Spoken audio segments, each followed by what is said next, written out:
Hello. Well, this is something that I've been debating about doing for a while now.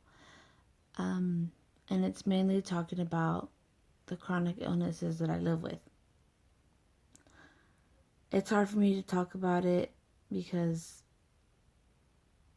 it's not something that I like to talk about because it's emotional to me, and I don't like showing a lot of my sadness or emotions when it comes to what I live with.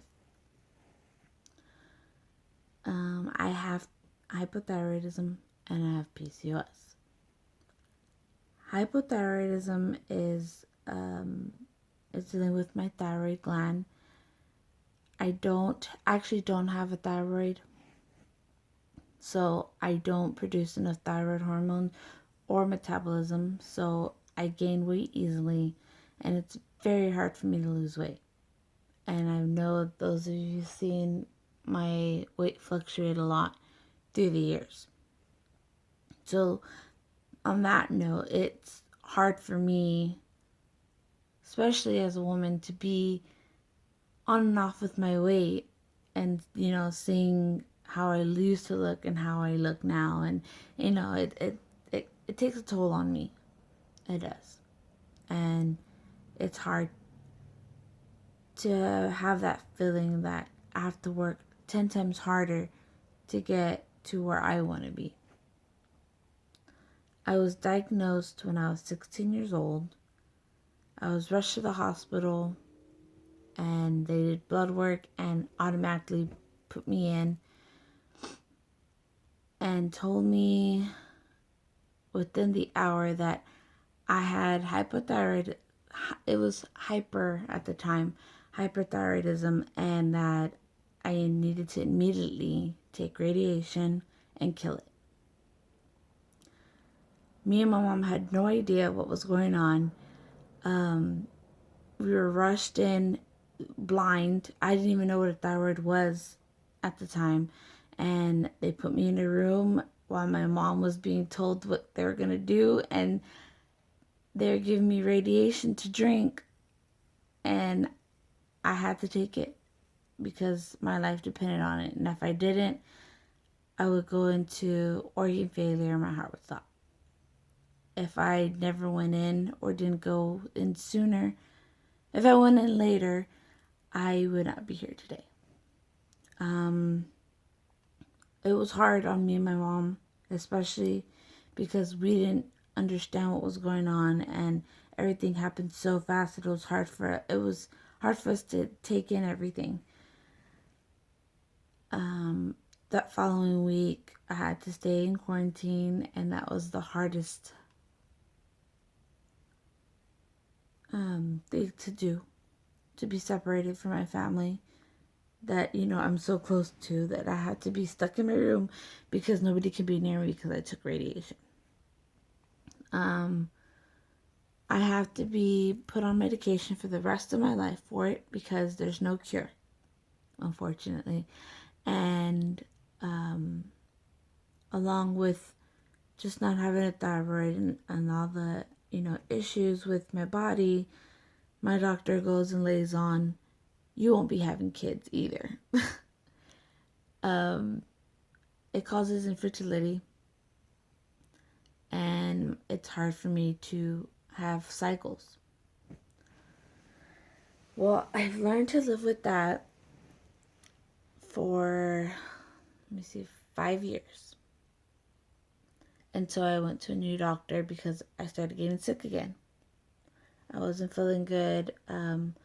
I started getting very bad mood swings. My cycle, when I did get a cycle, I would be in pain for days in my room to where I couldn't move, and it was just unbearable. And finally, I changed doctors, and the doctor told me that I was showing symptoms of PCOS. When they got the blood work done, it ended up being PCOS, which is polycystic ovarian syndrome, which causes cysts in my ovaries and is a big major part of causing infertility. Of those of y'all who know me, that is something that I really want is kids.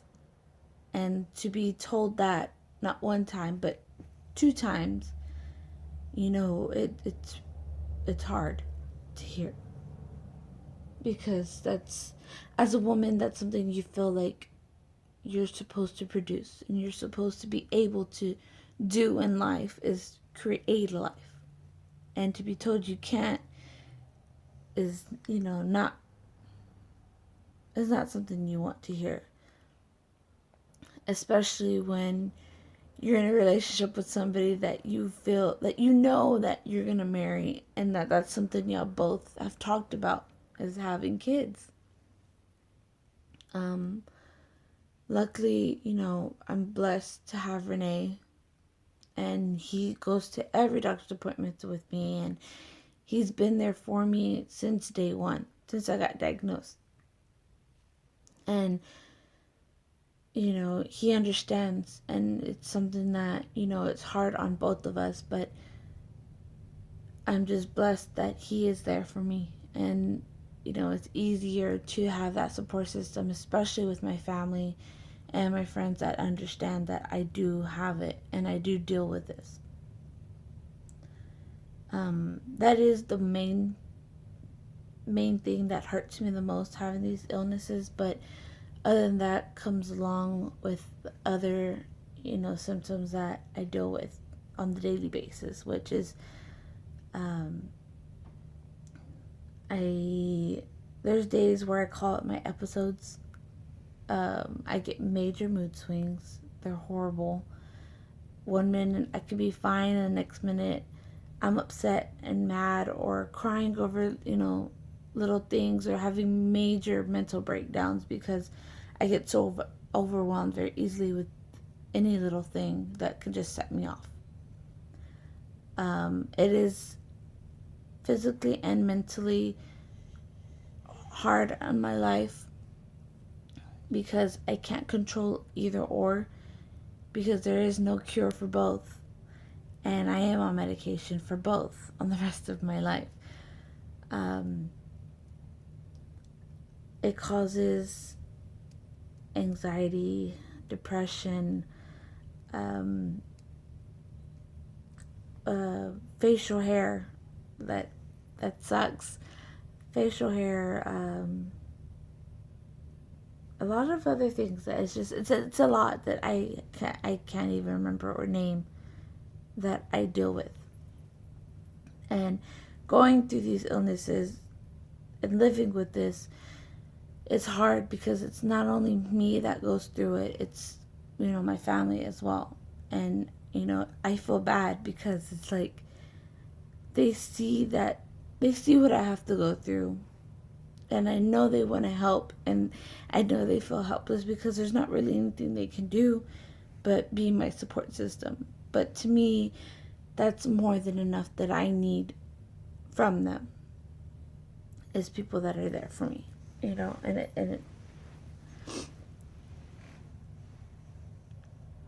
it's hard to see that because I know they want to help, and I don't know what to tell them because it's not something that they can just switch on and off, because I can't even do that myself. It's just something that I have to learn to live with and just let it pass.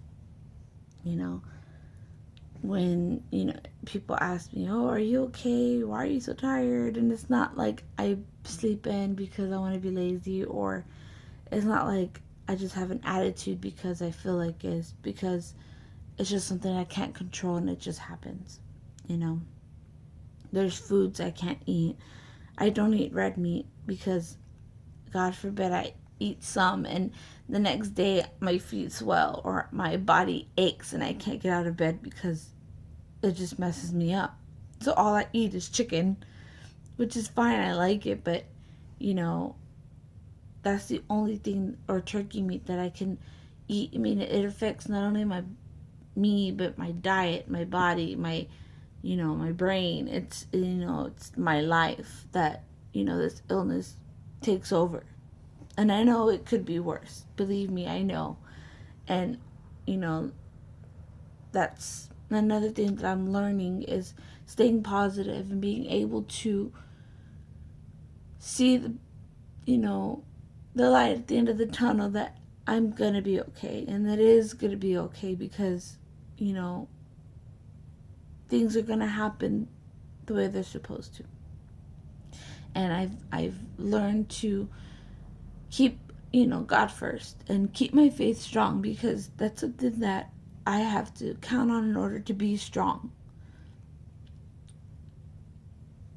You know, and I'm good at giving advice and I help everybody that I can, but I don't take my own advice. And that's my problem sometimes. It's like it's easier for me to tell people than to actually do it myself sometimes, which I'm learning to do, you know. And like at the moment, I like today, I'm having one of those days where, you know, it's hard for me to get up and move around. And, you know, I'm upset about a lot of things because at the moment I'm dealing with, you know, my hair falling out. And it sucks. Because your body goes through a lot of changes that you get no warning of. It just happens, you know, and you just have to let it take on its process or learn to live with it.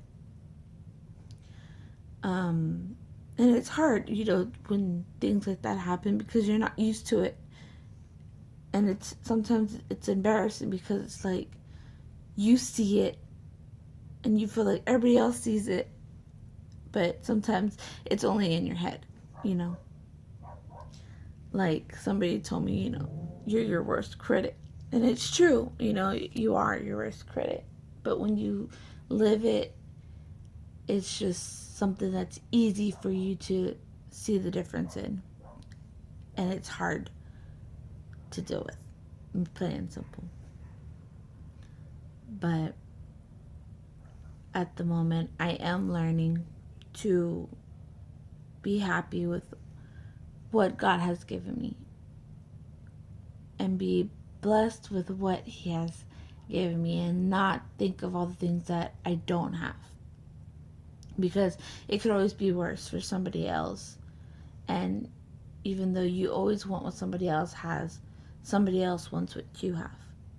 And that's something I have to keep remembering, and that I need to stay positive, not only for myself, but for, you know, my family and for Renee, because, you know, he sees everything that I deal with because, you know, I run to him every time. And, you know, it's just, I'm thankful for those people that are close to me, that have been there for me. And I'm sorry to those that I've been MIA, you know, or I haven't been out, or I haven't seen y'all, or I haven't, and it's not because I don't want to see people or I don't want to be out or hang out. It's just that it's hard for me because I am so tired, or I am, you know, dealing with this along with school and work and then just life's obstacles. And it's just something that I'm trying to learn to live by and stay positive at the same time. So it's just something that I am living with and that I do deal with, and that I hope that other people that has issues or something that they're dealing with would take on my advice and try to stay positive and stay strong, because honestly that's so important for you to do, is, you know, to be happy, to keep smiling, stay positive, and just be thankful for what you have. But that's mainly all I needed to get off my chest and to explain. And again, thank y'all for being there for me. And I hope that everybody understands now what, you know, I go through. But thank you. And God bless. And keep fighting if you have a fight to fight.